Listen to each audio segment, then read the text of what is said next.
there. So, I don't exactly know what I'm gonna say, but I guess it's like that in all my videos, so I guess I'll just get going. Um, so I've been doing this meditation thing for a couple of weeks now, I guess. Maybe like 3 weeks, maybe a little bit longer. I really haven't been keeping track. Actually, I have been because I've been writing in a journal, like I said, in my last video, but just off the top of my head, I don't really know how long it's been. But one thing that I've noticed is that almost every single night I'm having these very vivid dreams. And I don't know if that's because I've given up marijuana or because I'm starting to do more meditations or I'm trying to pay more attention to my emotions and stuff, or maybe it's all of it. I have no idea. But yeah, almost every single night, if not every night so far, I've had very vivid dreams. And I mean, they're not necessarily bad dreams or good dreams. There've only been, I think, a couple where I felt fear in them, but it's very strange because it's almost like I find that when I wake up after having these dreams, that the emotions that I felt in the dream, they still are kind of on the surface. And so it's very strange. I feel the emotions that I felt in the dream, and it makes them feel like those dreams were real. And so it's very weird. And when I have like a good dream, it makes me sad afterwards because I wanted to that I wanted that dream to have been real. And so when you feel like those emotions in the dream and then you wake up and then you realize that those emotions didn't actually happen in your waking life, it's actually kind of disheartening that you realize that, like, when that realization sets in. So it's very strange. I've never really had this many dreams very often, and I think a lot of it does have to do with giving up marijuana because I remember that I didn't really have dreams when I started smoking, and that I even looked it up online. I think that you have dreams less frequently when you smoke marijuana frequently, I guess. But yes, so I have been having a lot more dreams lately, which is kind of cool because I always thought that I definitely believe that dreams are a window into your subconscious. So I don't know. I definitely try to pay attention to them. And since they're so vivid, they're so much easier for me to remember. And if there's a dream that I think feels important or that it's long or that I just think I'll forget, I will write it down. And I always look up what certain things mean and objects and symbols and stuff. So I like to keep track of my dreams. But lately I've taken up yoga practice because I've learned that yoga and meditation kind of go hand in hand.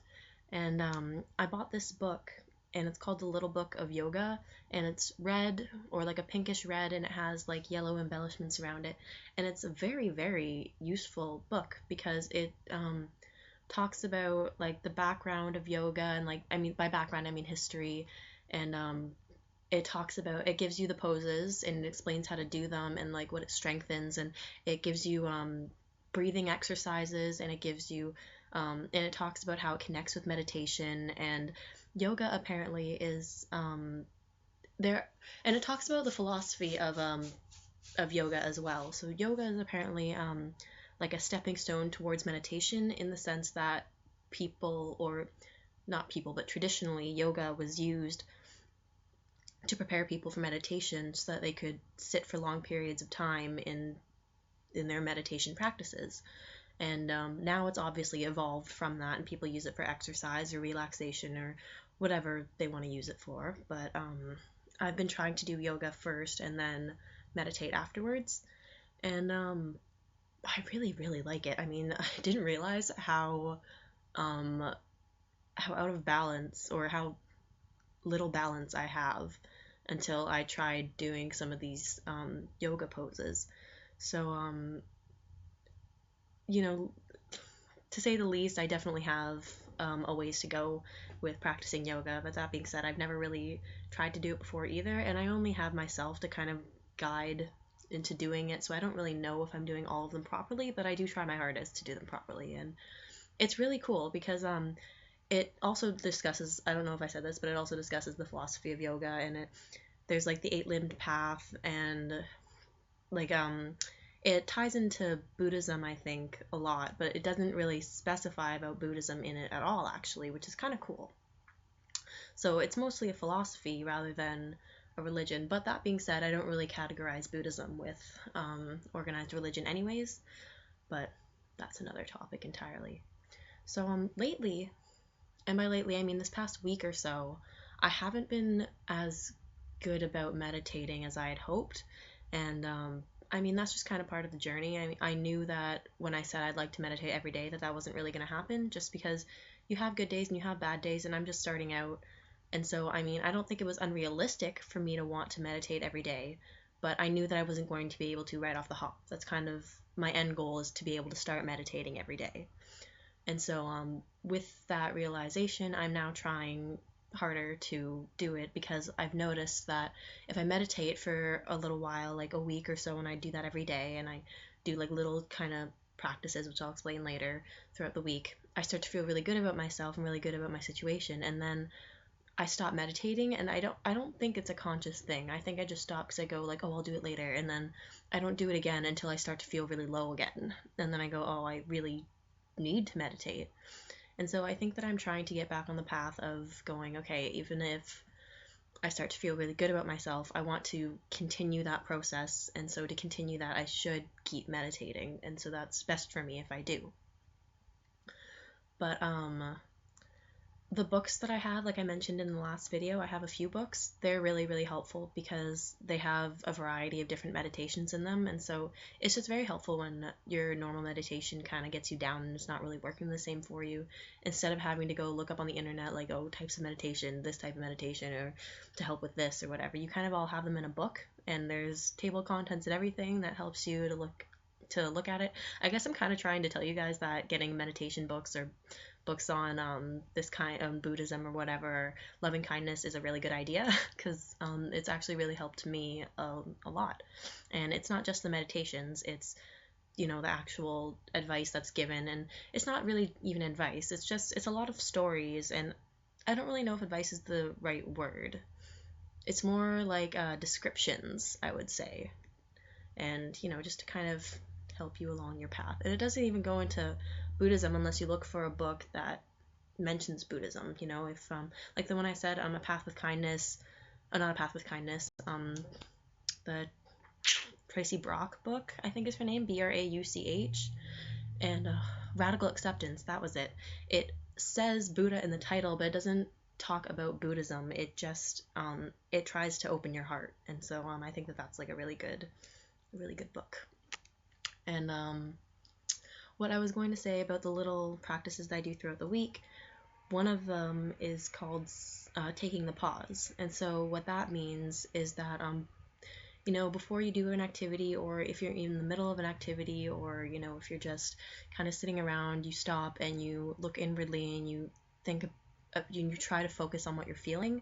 And what really helps is if you label what you're feeling. So by that I mean, if you start to feel fear, you can say fear, and then if you know what it is that you're fearing, like you can even think like, is that actually fear that I feel? And then if it's not, you try to label again what it is that you're actually feeling, to try and pinpoint what you're actually feeling. And it's not so much that you get the exact right word, it's just so much as you realize what it is that you're feeling and you understand it. So even if it's not exactly the right word, that's not super important. It's mostly just understanding your emotions and sort of the general idea of what's inside you at that time. And so you kind of keep doing that. You think about, well, I guess you acknowledge your emotions, kind of thing. And if you notice that your mind starts to wander, you say to yourself, like, thinking, judging, fantasizing, etc., and then you come back to your emotions and you keep trying to feel your emotions. And then after that, after you're done taking the pause for however long it is, it can only be a couple seconds, it can be a couple minutes, it can be however long you want it to. And after that, you try to notice if you feel any different after, like before and after you had taken that pause. And it's actually very effective, because it's made me understand myself a little bit more, and what kind of emotions that I've lately been drawn to, and what emotions I've been feeling a lot lately, I guess, or more recently. And it just kind of helps you to pinpoint what your issues are, either during that day or in that general time period. And so I really find it helpful. Another one is I think the act of saying yes is what it's called. All of this is from that book, by the way, Radical Acceptance. Um, so the act of saying yes is when you accept things as they are. But I don't really know if I want to get into it because I don't really know how to describe it very well, and they describe it really well in the book. But it's like saying yes to, like, let's say for example you feel angry about something. You say to yourself that it's okay to feel angry, but like you don't need to indulge yourself in feeling angry. You can just accept the fact that you do, and then try to move on from it, even if you get angrier at the fact that you're saying yes to anger, and then you get angrier by that. You keep saying yes to it, and eventually you just kind of you awaken to your inner emotions, and to again, I don't really know how to describe it. You just kind of get to move forward from that, and you don't have to sit there and seethe and be angry. Instead of just feeling angry, and when you label it and say I'm angry, and then you say yes, like I'm angry, and that's okay, then it's kind of like it's very heartwarming to know that you're accepting your emotions, because they're emotions. It's like every emotion that you're going to have is just they're all going to arise. You can't never feel angry. That's just unrealistic, and by pushing away anger, you're not accepting all your emotions as a whole. You're pushing it away. You're not trying to feel everything that is flowing through you, and it's an experience of growth, I would say, for sure. But what I've noticed lately is that I think when I started this whole meditation process is that I thought I would feel, um, I guess, more connected with the people around me and with myself and my environment. And it's not to say that I don't feel connected with my environment or with myself, but I have felt more secluded from people. And I think it's because I haven't, partly I think is because I haven't been totally open about my objective with this journey to the people around me. Like I tell them that I'm doing it, but I don't really tell them how important it is to me, I guess, and that it's not really an experiment. It's more like a new perspective and a new way of living. It's like trying to experience everything as opposed to just the things that I want to feel. And so one of the difficulties that I've had is that when I ask for advice from my family or something, or my friends, they kind of give me advice that's more detrimental to my process as opposed to beneficial. For example, I told someone that I was having issues with, well, not having issues, but that I was fearing that with not smoking marijuana, I would start to do other compulsive things like compulsive eating, because I totally love food. And even when, like, if you're just sitting there watching something, you kind of like sometimes want a snack.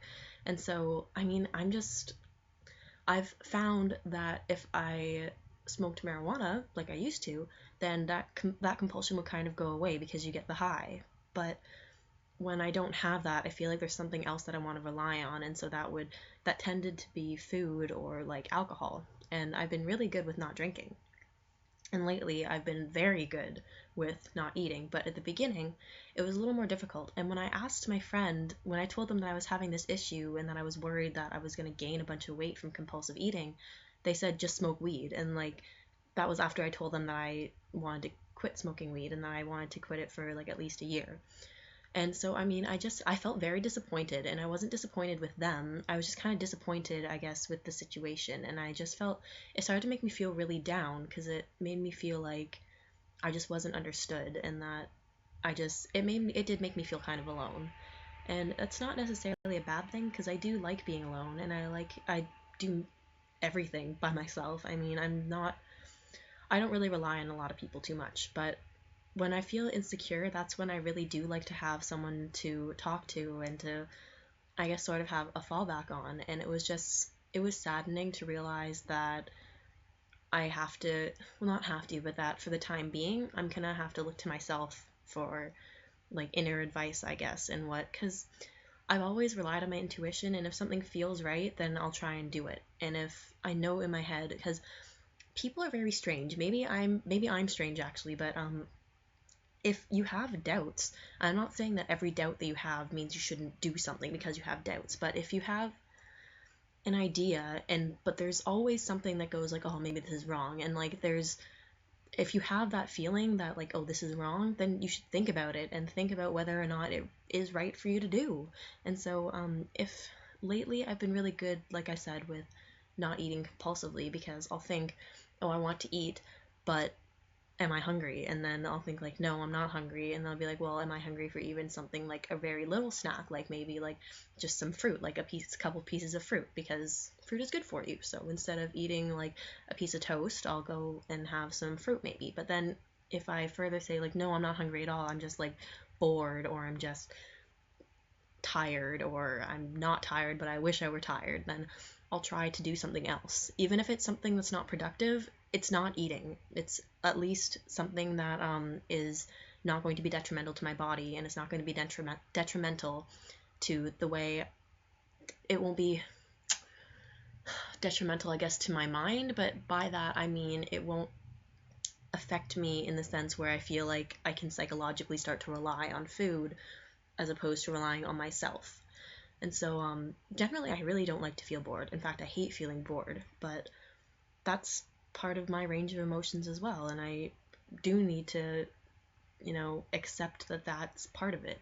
And so, if ever I do feel bored, instead of trying to avoid it by doing something else or by eating or by drinking, I'll try and sit and like really think about what it feels like and try and really feel it and acknowledge the way it makes me feel physically and emotionally and mentally. And then it's it's really cool. It gives me a different perspective on myself and on the things around me. But like I said, lately I have been feeling kind of secluded, and I think part of it might be because none of my friends are really here. Like all of them are just all over the country, just because I went to a university that was 6 hours away, and so now all of them are still in university and I'm back home, and then all my friends from home are off at university. And then I'm going to be moving out east soon though, and to live with my sister for a little while, and it's because I want to save up money to travel.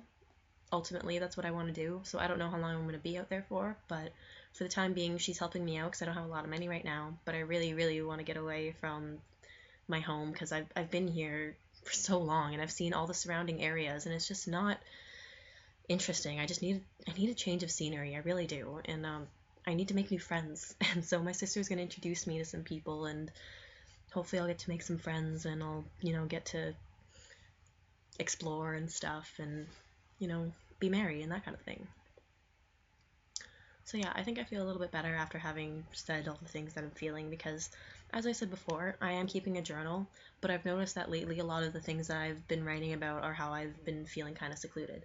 And so I think that doing this kind of helps me put my emotions out there into the world. And so it just makes me feel a little bit better, and it makes me feel a little less alone. So yeah, I think that's all I have to say right now. I mean, I don't really think I said anything too specific, but again, if anyone has any questions or they want to, share anything with me, I'm totally cool with that because I love people. And yeah, I guess that's all I have to say for now. But have a wonderful day, and toodles.